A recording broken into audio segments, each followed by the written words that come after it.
കൊല്ലത്ത് പുനലൂർ മൂവാറ്റുപുഴ ദേശീയപാതയിൽ പത്തനാപുരം അലിമുക്കിൽ ലോറിക്ക് മുകളിലേക്ക് മരം വീണു. ശക്തമായ കാറ്റിലും മഴയിലുമാണ് മരം വീണത്. അലിമുക്ക് ജംഗ്ഷനിൽ സിമന്റ് ഇറക്കുന്നതിനായി നിർത്തിയിട്ടിരിക്കുന്ന ലോറിയുടെ മുകളിലേക്കാണ് മരം വീണത്. ഫയർഫോഴ്സും നാട്ടുകാരും മണിക്കൂറുകൾ പണിപ്പെട്ട് ആഞ്ഞിലി മരം വെട്ടിമാറ്റി.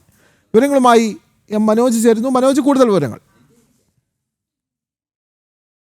പുനലൂർ മൂവാറ്റുപുഴ ദേശീയപാതയിലാണ് പത്തനാപുരം അലിമുക്കിൽ ഈ ലോറിക്ക് മുകളിലേക്ക് മരം കടപുറകി വീണത്.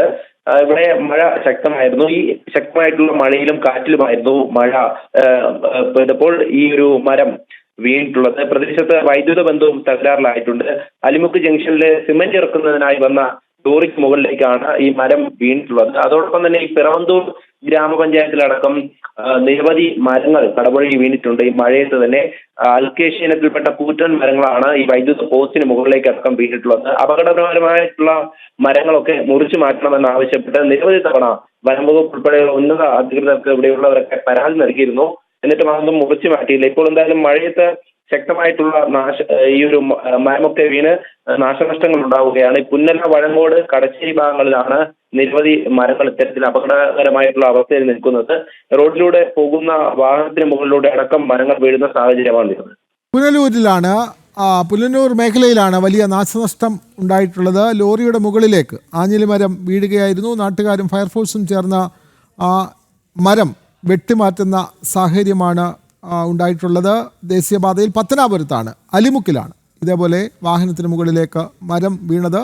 സമാനമായ നിലയിൽ നിരവധി റോഡുകളിലേക്ക് മരം വീണും അതുപോലെ തന്നെ വൈദ്യുതി ബന്ധം തടസ്സപ്പെട്ടും ഒക്കെ നിരവധി നാശനഷ്ടങ്ങൾ ഉണ്ടായിട്ടുണ്ട്. വിവരങ്ങൾ നൽകുകയായിരുന്നു കൊല്ലത്ത് നിന്നും മനോജ്.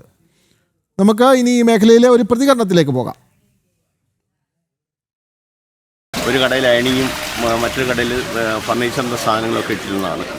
അത് രാവിലെ നോക്കിയുണ്ട് മഴ 2-3 ദിവസം കൊണ്ട് തോരാകുന്ന മഴയിൽ വെള്ളം ഒരു സൈഡിലോട്ട് നനവൊക്കെ വന്ന് രാവിലെ നോക്കിയിട്ട് ഒരു സൈഡിൽ പൊട്ടലുണ്ടായിരുന്നു ഭിത്തിക്ക്. അപ്പോൾ എന്തെങ്കിലും സപ്പോർട്ട് ചെയ്യണം എന്നൊക്കെ വിചാരിച്ച് നിൽക്കുമ്പോഴാണ്